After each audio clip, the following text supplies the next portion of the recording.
Bonjour et bienvenue à vous tous qui m'écoutez sur Mythical, il était une fois, chaîne de mythes, de contes et de légendes du monde. Je vous invite à vous abonner et appuyer sur la cloche de notification pour suivre en ce moment au quotidien Yawar Pampa, Terre de sang, de Edgar Sandoval Yoga, de Oruro en Bolivie. Une légende que j'ai découverte lors de mon 3e voyage dans ce pays. Entrons, si vous le voulez bien, dans le 7e épisode de ce monde de légendes ténébreux, de cette terre perdue de Yawar Pampa, dans cette terre d'esprits et de démons, de damnés et de prisonniers où l'on entre mais d'où l'on ne sort pas. Une terre de légendes comme un inconscient collectif qui appartient à chacun d'entre nous.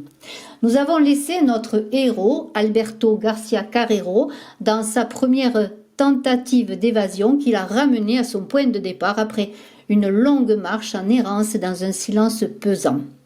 Ensuite, il me parut voir une chose familière sur le sol. J'arrivais tout près pour le suivre et je m'agenouillais, mais c'était le même lama mort à l'entrée des gens du peuple maudit de Yawar Pampa. Je scellais ainsi mon destin cruel. Chapitre 7. Desesperanza vuelta y resignación. Désespérance d'un possible retour et résignation. Je retournais à des temps indicibles, désespéré, en essayant d'éviter l'animal pourri et le peuple maudit, mais toujours j'aboutissais au même endroit et retournais en arrière irrémédiablement où étaient les terres démoniaques de sang. J'avais perdu tout espoir de salut et, fatigué, je descendais vers le peuple. Les gens me regardaient avec pitié et tristesse, car mes difficultés leur rappelaient les leurs. Quand j'arrivai chez le peuple, Anselmo vint à ma rencontre une nouvelle fois. « Maintenant, vous êtes convaincu qu'il est impossible de sortir d'ici ?»« Oui, répondis-je amèrement. Reposez-vous. Votre voyage a été pénible et douloureux.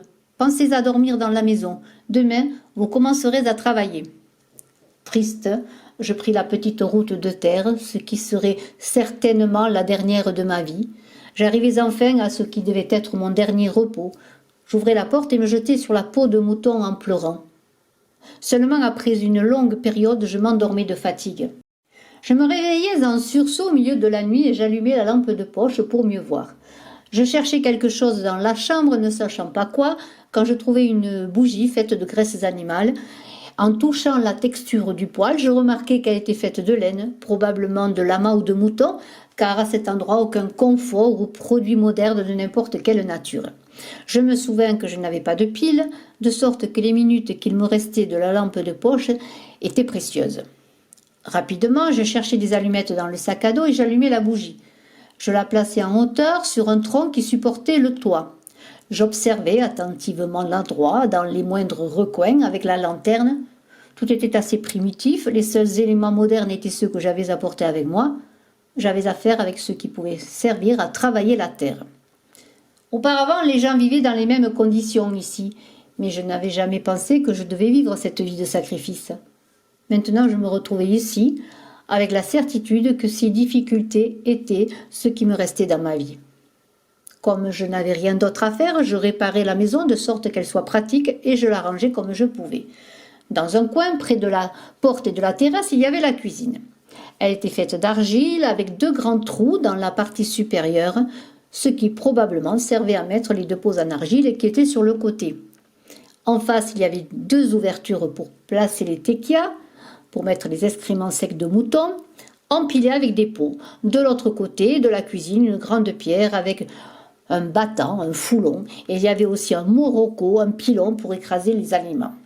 Il faisait très froid et j'allumai le feu pour me réchauffer. Je pris un peu de bois, je mis le feu avec une bougie et j'y jetai de la terre de la cuisine. L'ambiance était un peu réchauffée. Je me réconfortai et me rapprochai d'un autre objet d'argile au milieu de la pièce. C'était une petite élévation rectangulaire d'environ 40 cm de haut, certainement qui servait de table. Il y avait dessus un plat en argile, un couteau rustique et une cuillère de bois. Je pensais que cette table improvisée me serait utile pour mes activités en dehors de manger, comme pour l'écriture. Sur l'autre mur étaient suspendus 3 paniers de paille, un avec des chunauds, des pommes de terre pourries, la dernière avec de la quinoa infestée de charançons.